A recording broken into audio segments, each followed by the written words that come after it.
Mi nombre es David Pablos y soy director de cine.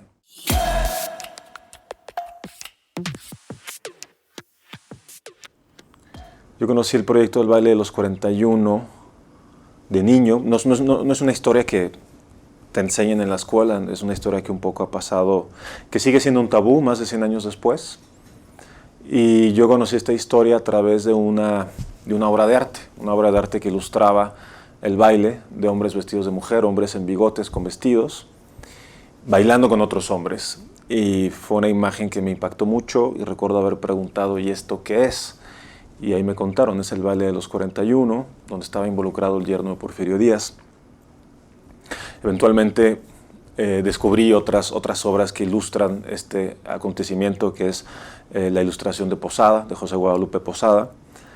Y siempre me ha parecido que es una historia fascinante, es una historia que además habla de las entrañas de lo que es nuestra sociedad mexicana todavía hoy día, que no dista demasiado de la del Porfiriato. Hay muchísimas similitudes y me parece que toca temas sensibles que vale la pena visibilizar, pero sobre todo desde otro ángulo, no desde la burla a la que fueron sometidos estos hombres en 1901. Y siempre me pareció una historia que en algún momento tendría que llevarse al cine, y en realidad fue gracias a que con mi guionista Mónica Revilla hicimos mancuerna y decidimos, vamos a hacer esto, vamos a levantarlo. Creo que es una historia que sigue siendo muy actual porque trata dos temas que insisto, que son muy importantes hoy día. Uno de ellos es la homofobia, que este es un país donde hay un alto número de asesinatos y hacia gente de la comunidad LGBT. Es uno de los países con mayor cantidad de asesinatos por homofobia y de transfobia. Eso por un lado, y por el otro tema importante de la película es el racismo, que también sigue más que vigente al día de hoy. Por eso digo, hay muchos aspectos en los que la sociedad de hoy día sigue siendo igual a la del siglo XIX.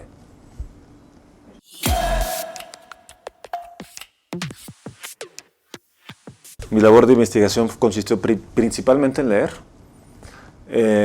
No hay tanta información disponible, pero sí hay mucha información sobre el Porfiriato, sobre Porfirio Díaz. Para mí era muy importante en algún momento, más allá de los sucesos históricos, más allá de entender como el clima político-social de México, era cómo era el día a día. Se bañaba la gente todos los días, cómo era el aseo. Las mujeres, empecé a investigar, se cambiaban 3 o 4 veces al día, las mujeres de esta clase social, de la élite porfiriana.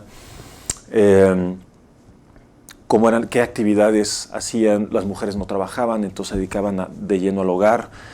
Había muchos factores que ya cuando quieres llevar esto a escena, surgen una serie de dudas, inquietudes, y para mí lo más importante ahí fue respaldarme en historiadores, en gente que estudia de manera minuciosa la época.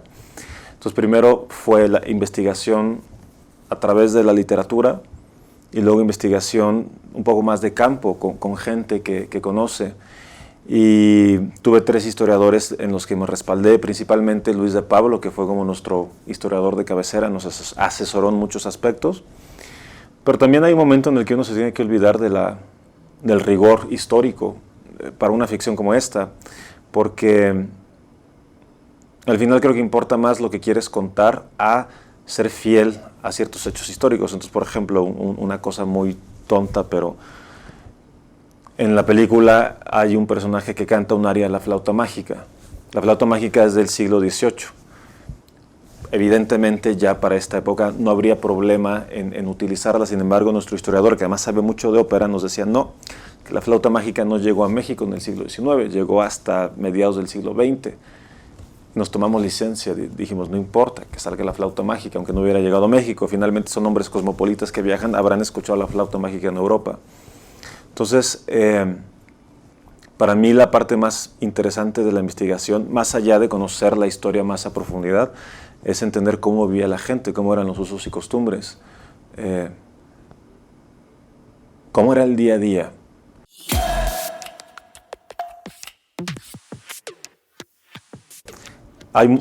hay muchos huecos en la historia del baile de los 41. Hay muchas cosas que no se saben. Se publicaron en algún momento ciertos nombres de personas que supuestamente estuvieron en ese baile, pero se saben un par de nombres solamente. No se sabe quiénes eran estos 42, no se sabe mucho sobre Ignacio Latorre. No hay una biografía como tal, hay hechos que sabemos de Ignacio Latorre, y a partir de eso, digamos, tomamos lo que nos interesaba y construimos una ficción. Ignacio Latorre, en ningún momento yo quise presentarlo como una víctima ni como un mártir. Ignacio Latorre era un tipo muy ambicioso, era alguien que claramente tenía una agenda y que no le importaba utilizar a la gente. Entonces me gusta la idea de tener un protagonista que es bastante fallido, que no es virtuoso, que no es un héroe como tal. Y tomamos esa licencia, vamos a tener que reescribir la historia. Incluso en la película movemos los hechos de tal manera que no coinciden con cómo sucedieron en la vida real. En la película casi se plantea que Ignacio se están casando meses antes de que suceda el baile de los 41. En la realidad no fue así. Ignacio y Amada se casaron en 1880 y tantos y pasaron 12, 13 años hasta que sucedió el baile de los 41.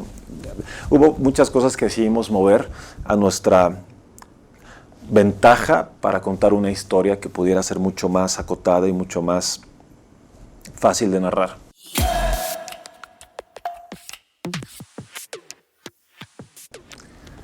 Yo creo que el reto más grande de filmar una película de época es el tiempo, que lleva mucho tiempo tanto de investigación pero también de preparación ya en rodaje, en set. Siempre era, para poder filmar, eran horas de espera, eran horas de preparación con los actores, vestirlos, maquillarlos, peinarlos, y no nada más en el aspecto actoral, también había que vestir un set, eran muchísimos factores que se tenían que conjugar para poder llegar a hacer una escena.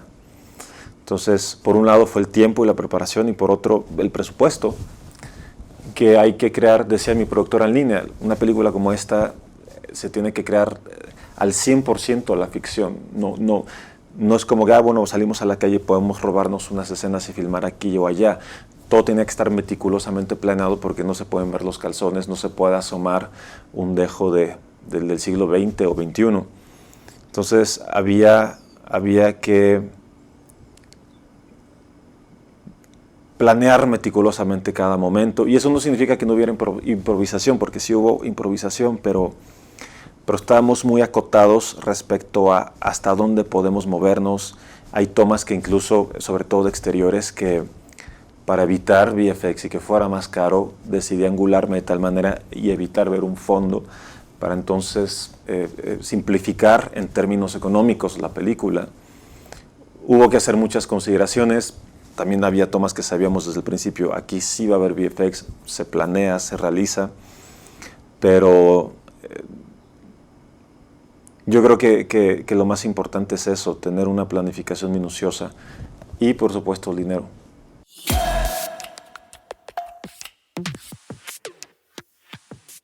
Bueno, es un placer trabajar con Carolina Costa otra vez, mi fotógrafa, porque además hay una relación personal importante, somos muy buenos amigos, nos queremos mucho, y para mí ha sido muy emocionante ver a Carolina crecer como fotógrafa después de Las Elegidas. Ella ha hecho ya muchas películas, largometrajes, y yo lo primero que vi es esa pericia, cómo ella había crecido mucho en su oficio. Y también Carolina es alguien que sabe mucho de cine, es alguien que tiene una amplia cultura cinematográfica, y eso permite diálogos mucho más ricos. Y Carolina aportó mucho para esta película. Por ejemplo, yo nunca pensé que fuéramos a usar zoom, pero ella lo sugirió. Nos pareció que había momentos en los que iba a funcionar. Es una película con mucho movimiento, es una película con mucha cámara a mano, con Steadicam, con Movi, con zoom, con Dolly zoom. Y yo quería que la película, la cámara se sintiera como una persona. Entonces, siempre hablamos de hacer una película viva, de hacer una película que se sintiera moderna, y para mí parte de esa modernidad tiene que ver con cómo la cámara se mueve y cómo la cámara sumerge al espectador en las escenas. Y yo siempre dije, la intimidad es la intimidad, no importa la época. Una cosa eran los usos y costumbres de esta gente en el siglo XIX, pero era algo muy distinto cuando están en la cama o cuando están en el cuarto juntos y nadie más los ve. Ahí, para mí, el ser humano es el ser humano sin importar la época. Y Había una claridad también desde el principio que esta película iba a haber mucha luz de vela, porque justo estamos en ese periodo en el que se está transicionando hacia la luz eléctrica, pero todavía en las casas se seguía utilizando mucha vela, pese a que pudiera haber ya focos. Obviamente esto, hablando de la clase alta, de la élite porfiriana, que son nuestros personajes principales. Y teníamos la claridad de luz de vela y de cómo se tenía que iluminar ciertas calles exteriores o espacios que tuvieran luz eléctrica. Tenía que ser bastante más tenue, tenía que ser más cálida. Hay un concepto general en donde Carolina y yo llegamos a acuerdos, pero también yo me gusta dejarle la puerta abierta para que ella proponga, para que ella cree en set. Y, tanto ella como yo, aunque pudiéramos llegar con un plan específico de filmar de tal o cual forma, siempre había un momento en el que cambiábamos las reglas del juego y nos olvidábamos del plan. Yo se lo hice muchas veces a Carolina, de llegar a decir, olvídate de que va a suceder la escena de tal manera, vamos a hacer otra cosa. Y ahora va a ser cámara a mano, y ahora va a ser este movimiento. Y ella siempre tuvo la flexibilidad de estar abierta a propuestas, y yo también. De repente ella llegaba y me proponía algunas iluminaciones peculiares que decía, bueno, hacen sentido, hagámoslo. Y creo que si Carolina tiene esa flexibilidad tan grande como fotógrafa de mover lo que ella tenía diseñado, es porque hace una planificación minuciosa. A mí me sorprende mucho. Ella todos los días llegaba con su Biblia, lo que ella llama una Biblia, que es básicamente una serie, unos documentos en donde ella ya pone sus luces en el set, ya diseñó en una plantilla donde van las luces, qué tiene que hacer, cómo lo tiene que hacer, y aunque se lo cambie, al tener esa base y al tener tan estudiado el espacio, permite que haya improvisación. O sea, creo que la improvisación solo se puede lograr cuando hay mucha preparación detrás. Y tenemos una gran complicidad, entonces yo sé que puedo confiar en ella. Ella es como se vuelve mis segundos ojos, y siempre hay un momento en el set en el que uno como director duda, o sabes que tienes la toma, pero hay una parte de ti que sigue inquieto y quiere seguir explorando, que no siempre puedes por una cuestión de tiempo, que tiempo es dinero. Pero con Carolina me gusta saber que es alguien en quien puedo confiar, y al verla, ella me dice con la mirada, sí está. Y eso a mí me da una tranquilidad, porque confío en ella, porque sé que entonces ya podemos movernos. Aunque lo sepa, de alguna manera yo necesito una confirmación. Entonces, bueno, somos grandes aliados, grandes amigos. Esta película nos acercó aún más, y me queda claro que seguiremos colaborando.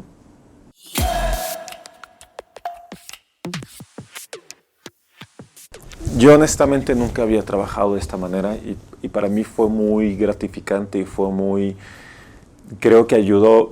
Es una película muy compleja, es una película que además no solo tenía muchísimos requerimientos técnicos.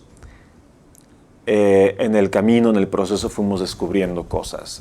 Por más que te dije hace un momento que planificábamos y teníamos clarísimo dónde iba a haber VFX y cómo íbamos a filmarlo, podíamos de repente llegar a una locación y ver algo que o no estaba antes y ahora ya lo teníamos enfrente, o a la hora de tener que filmar de otra manera por cuestiones de producción o las que fueran, nos dábamos cuenta que necesitábamos VFX para algo en donde no estaba planificado. Así que desde el principio podíamos, digamos, respaldarnos en personas que nos podían asesorar y guiar en la parte técnica. Y eso de alguna manera a mí me dio certeza. Creo que ante todo trabajar de esta manera yo siempre estaba confiado. Sabía que había un equipo que estaba, y que creo que así es como debe de ser, un equipo que nos estaba llevando de la mano paso a paso para poder tener esto en su mejor expresión posible, la película, pues. Para mí fue eso, sentirme muy confiado, sentirme seguro, y estoy muy contento con el resultado.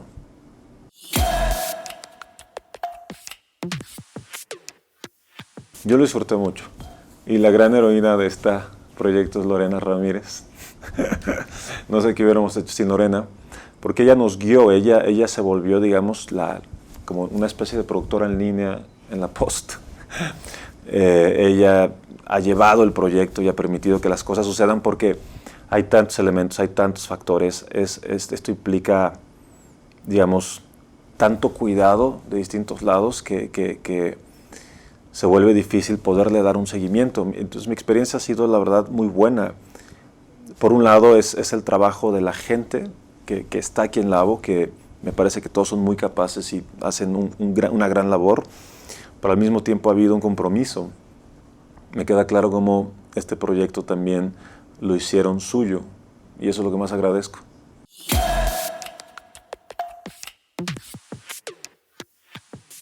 Como director, lo que espero de una empresa de postproducción es, ante todo, que acompañen al director, que acompañen en el proceso creativo, que sean aliados. No nada más se trata de resolver cuestiones técnicas, sino de poder